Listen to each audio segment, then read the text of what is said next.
Antes de sumergirte en esta increíble historia, considera suscribirte al canal y activar la campanita. Cada historia aquí tiene algo que decir, y no querrás perderte ni una. Era un día cualquiera en el juzgado de Savannah, donde el aire estaba impregnado del aroma familiar de bancos de madera pulida y respaldos de cuero desgastado. La tenue luz, filtrada a través de los amplios ventanales con gruesas cortinas, bañaba la sala en una atmósfera solemne. La jueza Amara Johnson, conocida por su imparcialidad y sabiduría, hojeaba los documentos de un nuevo caso mientras se ajustaba sus gafas rectangulares de montura dorada. Su postura erguida y su mirada penetrante delataban una concentración inquebrantable, a pesar de los ligeros signos de fatiga en su rostro. A su alrededor, reinaba la rutina. El murmullo de los abogados, inclinados sobre sus notas, se mezclaba con el susurro de los papeles cuidadosamente manipulados. Un alguacil, de pie junto a la puerta, observaba la sala con discreta vigilancia, mientras un oficinista tecleaba metódicamente, anotando los detalles de un caso anterior. De vez en cuando, una tos rompía el silencio, un recordatorio de la tensión sorda que se cernía sobre este espacio donde cada palabra podía cambiar una vida. La sala del tribunal, con sus imponentes columnas y paredes adornadas con marcos que mostraban citas sobre la justicia, parecía suspendida en el tiempo. Sin embargo, tras esta fachada de serenidad, una energía latente parecía vibrar, anunciando que este día aparentemente normal podría tomar un rumbo inesperado. Pero todo cambió cuando el agente anunció el nombre del acusado. Amara se quedó paralizada, con la pluma suspendida sobre el papel. El nombre, pronunciado con neutralidad por el agente, le devolvió un torrente de recuerdos que creía enterrados para siempre. Una oleada de emociones contradictorias la invadió, mezclando sorpresa, dolor y una pizca de nostalgia que no había sentido en décadas. Levantó la vista lentamente, dejando los documentos para posarse en el hombre que avanzaba entre dos guardias, con las muñecas atadas con esposas brillantes. Caminaba con una lentitud casi resignada, cada paso parecía estar lastrado por el peso invisible de los años. Sus hombros ligeramente encorvados delataban una vida marcada por las dificultades, y su rostro, surcado por la fatiga y el fracaso, mostraba las cicatrices de un pasado que ella solo podía imaginar. Pero fueron sus ojos los que más la impactaron. Esos ojos no habían cambiado. Aún brillaban con una intensidad familiar, un brillo indefinible de desafío y melancolía. Amara sintió que se le encogía el corazón. Había conocido esos ojos una vez, cuando pertenecían a un niño despreocupado, riendo a carcajadas mientras corría a su lado por los polvorientos callejones de Willow Creek, el pueblo de su infancia. Se vio de nuevo, una niña pequeña con el pelo trenzado, compartiendo sueños de futuro con esa misma mirada que ahora parecía tan lejana de la inocencia de antaño. Amara parpadeó, intentando acallar los recuerdos que la invadían, pero eran implacables. Recordó los veranos sofocantes explorando los campos dorados, los juegos que les hacían olvidar las limitaciones de sus pequeñas vidas rurales y las promesas que se habían hecho bajo el viejo roble del pueblo. ¿Qué había sucedido desde entonces para transformar a esta niña esperanzada en el hombre destrozado que ahora tenía ante ella? El silencio en la sala del tribunal pareció eterno mientras Amara luchaba por controlar la avalancha de emociones que amenazaba con abrumarla. Respiró hondo, intentando recomponerse. Ella era la jueza, no la chica de Willow Creek. Sin embargo, una pregunta persistente la asaltaba: ¿cómo había llegado a esto? Amara y Ezequiel crecieron juntos, unidos por una amistad singular y profunda que a menudo trasciende las barreras impuestas por la sociedad. Él, hijo de una modesta familia de agricultores, pasaba sus días ayudando a sus padres en el campo, con las manos curtidas por el sol y el trabajo duro. Ella, hija de un respetado comerciante del pueblo, vivía en un hogar confortable, rodeada de libros y con la esperanza de obtener una educación. A pesar de sus diferencias sociales, compartían una conexión única, forjada en la inocencia de la infancia e impulsada por su sed de libertad y sus sueños de un futuro mejor. Juntos, exploraron los campos dorados que bordeaban su aldea, descalzos sobre la tierra cálida, estallando en risas mientras se perseguían entre la hierba alta. Solían pasar las tardes junto al arroyo resplandeciente, donde hacían flotar barcas de corteza e imaginaban aventuras lejanas. Bajo el gran roble que se erguía orgulloso en el centro de la tierra, intercambiaron secretos, sueños y promesas que entonces creían inquebrantables. Ezequiel soñaba con viajar y descubrir el mundo más allá de las colinas de Willow Creek, mientras que Amara anhelaba una vida de aprendizaje y logros. A sus ojos infantiles, todo parecía posible mientras estuvieran juntos. Pero su complicidad se vio abruptamente interrumpida por los prejuicios y las expectativas sociales de la época. Cuando su amistad empezó a atraer miradas de desaprobación en el pueblo, el padre de Amara intervino con firmeza. Hombre orgulloso y preocupado por preservar el honor de su familia, consideró su relación inapropiada y amenazó a Ezequiel con graves consecuencias si continuaba viendo a su hija. Amara aún recuerda el día en que su padre pronunció esas duras palabras, que resonaron como un trueno en el corazón de su hija. Ezequiel, aunque afectado, obedeció, comprendiendo que su mera presencia en la vida de Amara se había convertido en una fuente de conflicto. Su último encuentro tuvo lugar bajo el gran roble, donde él había prometido no olvidarla jamás, aunque sus palabras estaban cargadas de tristeza. Amara lo vio alejarse, incapaz de detenerlo, con la vista nublada por las lágrimas. Fue el fin de su amistad, pero no de los recuerdos. Cada momento que pasaron juntos quedó grabado en la memoria de Amara, como fragmentos de un pasado lejano pero preciado. Los años pasaron, las distancias y las decisiones de vida los separaron aún más, pero a veces se encontraba pensando en él, preguntándose qué habría sido de él, lamentando lo que habían perdido debido a las barreras impuestas por los adultos.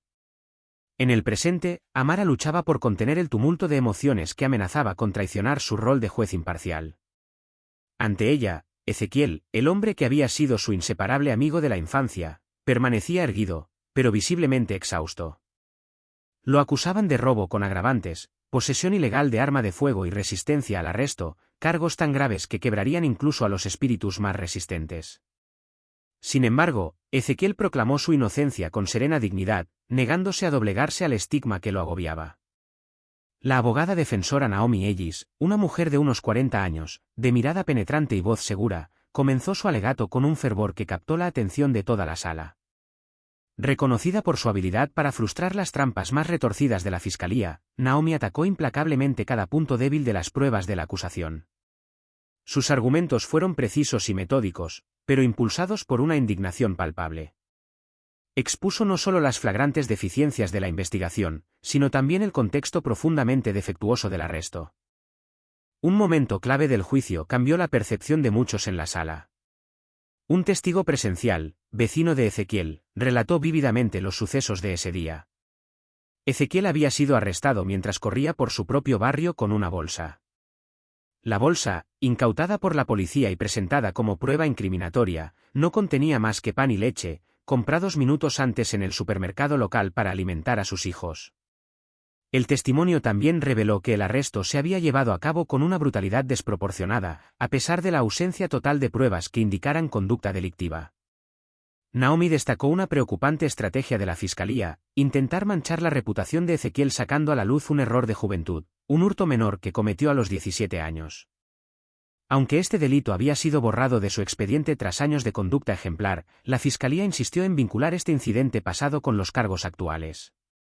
Naomi denunció esta táctica como un intento desesperado de justificar un arresto claramente basado en prejuicios raciales y no en hechos contundentes.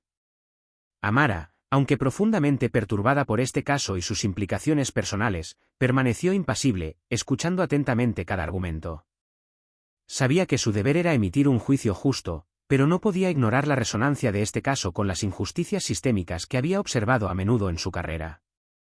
Cuanto más escuchaba, más claro se hacía que este caso no se trataba solo de Ezequiel, era un reflejo de las luchas cotidianas de tantos otros. Amara observaba en silencio, con el rostro impasible, pero la mente atormentada.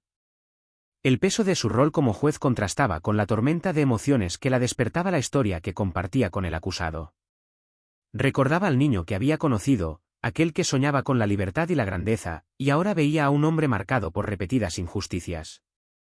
Sin embargo, sabía que su deber no era dejar que sus recuerdos guiaran su juicio, sino asegurar que la verdad y la justicia triunfaran.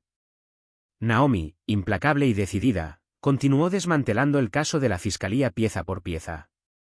Su alegato no solo defendió a Ezequiel, también arrojó verdades más profundas sobre los prejuicios raciales que plagan el sistema judicial.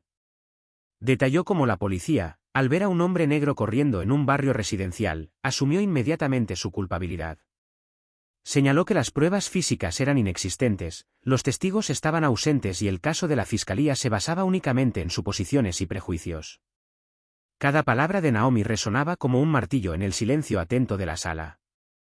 El jurado parecía cada vez más preocupado. Los murmullos del público delataban un cambio sutil pero perceptible, la comprensión colectiva de que este caso era más que la acusación contra Ezequiel. Se había convertido en un símbolo de las injusticias cotidianas que sufrían tantas otras personas, y Naomi utilizó cada argumento para sacar a la luz esta verdad. Cuando llegó el momento de deliberar, Amara observó al jurado salir de la sala con expresión seria. Sintió que la tensión se cernía sobre la sala, como si todos contuvieran la respiración. Mientras tanto, Ezequiel permanecía inmóvil, con la mirada baja y las manos entrelazadas con nerviosismo. Parecía preparado para cualquier resultado, consciente de que la justicia, para él y para tantos otros, nunca era una certeza. Tras lo que pareció una eternidad, el jurado regresó. El presidente del jurado se puso de pie, sosteniendo el veredicto en sus manos. Amara, con un gesto profesional, pidió silencio, aunque la sala nunca había estado tan silenciosa. Sostuvo brevemente la mirada de Ezequiel antes de leer las palabras que cambiarían su vida. Tras considerar los hechos y deliberar, el jurado considera que las pruebas son insuficientes. El acusado, Ezequiel Carter, queda absuelto. La sala estalló en una mezcla de suspiros de alivio, aplausos apagados y murmullos emotivos. Ezequiel levantó lentamente la cabeza, su mirada incrédula se posó en Naomi, quien le dedicó una sonrisa tranquilizadora. Le temblaron ligeramente las manos al comprender el verdadero significado de esas palabras, su libertad, su inocencia restaurada, aunque las cicatrices de esta dura experiencia persistieran. Amara, aunque se mantuvo estoica, sintió que se le quitaba un gran peso de encima. Anunció el fin de la audiencia con voz firme, aunque ligeramente temblorosa. Al liberar a Ezequiel de las esposas, sus miradas se cruzaron de nuevo. Fue un breve gesto, pero suficiente para que él le dedicara un sentimiento casi imperceptible, una mezcla de gratitud y reconocimiento mutuo por un pasado que jamás habían olvidado. En los silenciosos pasillos del juzgado, donde los pasos resonaban suavemente sobre el suelo de baldosas, Amara vio a Ezequiel, apoyado en una pared, con los brazos cruzados, absorto en sus pensamientos. La luz de la tarde se filtraba por los altos ventanales, bañando la escena con una luminosidad suave y relajante. Por un instante, dudó, sin saber qué podía o debía decir. Pero algo en sus ojos, un dolor silencioso mezclado con una resiliencia inquebrantable, la atrajo hacia él. Acercándose lentamente, susurró con voz llena de pesar. «¿Ezequiel? Lo siento. Por todo». La miró, con los rasgos marcados por la dura experiencia, pero una triste sonrisa iluminó su rostro. Sus ojos, que una vez habían expresado tantos sueños de infancia, ahora parecían mayores, más sabios, pero aún impregnados de un indeleble resplandor de esperanza. «Mara. No puedes cambiar el pasado», respondió con suavidad. «Pero hoy hiciste lo correcto. Y eso significa más que cualquier otra cosa». «Gracias». Sintió un nudo en la garganta al oírlo. Había usado el apodo que solo él le había puesto, una reliquia de su juventud despreocupada. Antes de que pudiera pensarlo más, él le abrió los brazos y ella se acurrucó en ellos sin dudarlo. Su abrazo fue breve y significativo, un frágil puente tendido entre su pasado roto y este momento de comprensión mutua. Cuando se separaron, Amara lo miró fijamente, memorizando ese rostro que se había vuelto tan familiar y, sin embargo, imbuido de tantas historias que no había compartido. «Cuídate, Ezequiel», susurró finalmente, con la voz un poco temblorosa. Él asintió, con una sonrisa genuina en sus labios. «Tú también, Amara. Sigue luchando por lo correcto. Es lo que mejor sabes hacer». Giró sobre sus talones y se alejó, su silueta fundiéndose lentamente con la luz de la tarde. Amara lo vio partir, con el corazón apesadumbrado, pero extrañamente en paz. Ese momento, tan simple como parecía, había disipado algunas de las sombras que se cernían sobre su historia compartida. Ese día, la sala del tribunal había sido mucho más que un lugar de juicio. Había sido un teatro de reconciliación, un espacio donde verdades ocultas habían encontrado luz. Amara sintió una extraña calidez que la invadía, la certeza de que este juicio, este encuentro, marcaría un punto de inflexión no solo para Ezequiel, sino también para ella. Se quedó allí un momento, inmóvil, observando cómo el sol se ponía lentamente a través de los grandes ventanales, y una leve sonrisa suavizó sus rasgos. La justicia, pensaba, no solo residía en los veredictos. También residía en esos momentos de verdad, perdón y reconexión, incluso en medio del dolor.